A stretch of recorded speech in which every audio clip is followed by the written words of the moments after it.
Hi guys, welcome to UT solution. So இப்போ வந்து ஒரு லேப்டாப் லெனோவோ லேப்டாப் வந்திருக்கு. அதில் வந்து பேட்டரி சார்ஜ் ஏறலை அப்படின்ட்டு வந்திருக்கு ப்ராப்ளம். ஸோ அது எப்படி சரி பண்ணலாம் அப்படின்றத பற்றி பார்க்கலாம். ஸோ இதுதான் அந்த லேப்டாப். சார்ஜ் போட்டால் அந்த இண்டிகேஷன்லாம் வருது, ஆனால் பர்சன்டேஜ் இன்க்ரீஸ் ஆக மாட்டேங்குது. 0% இருக்குதுன்னு சொல்லி கஸ்டமர் சொல்லியிருக்காங்க. ஸோ இப்போ அதை பற்றி பார்க்க போகிறோம். ஸோ இப்போது பேட்ரி நம்மளுக்கு இண்டிகேஷன் 0லே தான் இருக்குது. ஸோ 0% இண்டிகேஷன் வந்து நமக்கு வந்து இன்க்ரீஸ் ஆகலை, 0லே தான் இருக்குது. ஃபஸ்ட்டு என்ன பண்ணலாம்? ஸோ பேசிக்காக வந்து பண்ண வேண்டிய விஷயம் வந்து பேட்டரி தான் மாற்றி பார்க்கணும் ஃபஸ்ட்டு. அதுக்கப்புறம் தான் போர்டில் எதனா ப்ராப்ளம் இருக்கான்னு செக் பண்ணணும். ஸோ ஃபஸ்ட்டு வந்து பாட்டம் பேனல் அதை ரிமூவ் பண்ணிக்கிறதுக்கு எல்லா ஸ்க்ரூ ரிமூவ் பண்ணிவிட்டு பாட்டம் பேனல் ரிமூவ் பண்ணணும். ஸோ பாட்டம் பேனல் நம்மளுக்கு வந்து கிளியராக ஓப்பன் பண்ண தெரிஞ்சிட்டாலே நல்லது. டேமேஜ் ஆகாமல் ஓப்பன் பண்ணணும். ஸோ பேக் ஸ்க்ரூ எல்லாமே எடுத்துட்டோம் அப்படின்னா பாட்டம் பேனல் நம்மளுக்கு ஈஸியாக ரிமூவ் பண்ணுறதுக்கு முடியும்.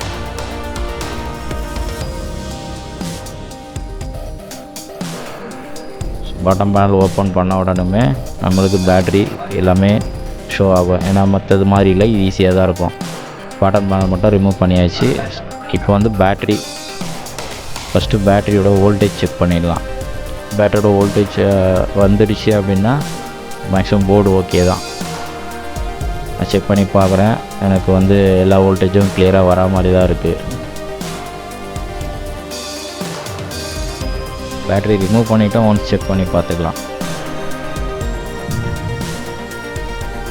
பேட்டரி ரிமூவ் பண்ணிவிட்டு செக் பண்ணலாம், எல்லா வோல்டேஜும் கிளியராக தான் இருக்குது. அப்போ நம்ம வந்து பேட்டரி புதுசு வாங்கியிருக்கோம். ஸோ அந்த புதுசு பேட்டரி வந்து நம்ம ரீப்ளேஸ் பண்ணி பார்த்துடலாம்.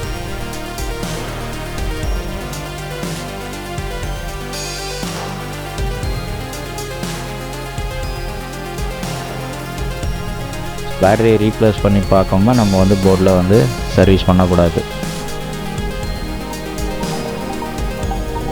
ஸோ ஃபஸ்ட்டு வந்து ரீப்ளேஸ் பண்ணி பார்த்துக்கணும்.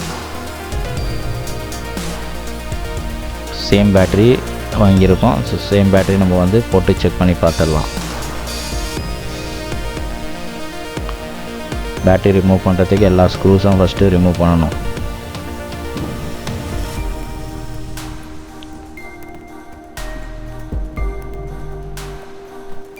எல்லா ஸ்க்ரூவும் ரிமூவ் பண்ணதுக்கப்புறமா நம்ம பேட்டரியை ரிமூவ் பண்ணிவிட்டு புது பேட்டரியை ஃபிக்ஸ் பண்ணிவிட்டு கனெக்ட் பண்ணி செக் பண்ண வேண்டியது தான்.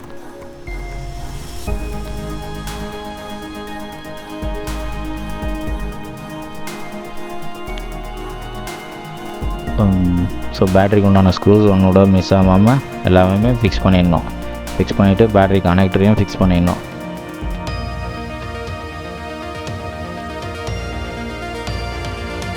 ஸோ பேக் டோரு ஃபஸ்ட்டு போட்டுக்கணும். பேக் டோர் போட்டு ஸ்க்ரூ பண்ணிடலாம்.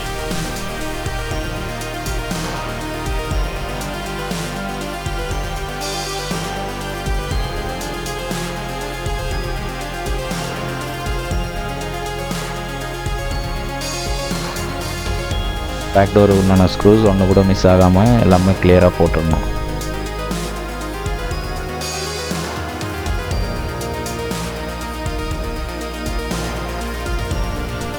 இப்போ ஆன் பண்ணி பார்க்கலாம். ஆன் பண்ணி பார்த்துட்டோம் அப்படின்னா பேட்டரி என்ன கண்டிஷனில் இருக்குது அப்படின்றது தெரிஞ்சிடும். ஸோ 81% இருக்குது. பார்த்திங்கன்னா தெரியும் உங்களுக்கு, பிஃபோர் ஆஃப்டர்னு போட்டிருக்கோம் பாருங்கள்.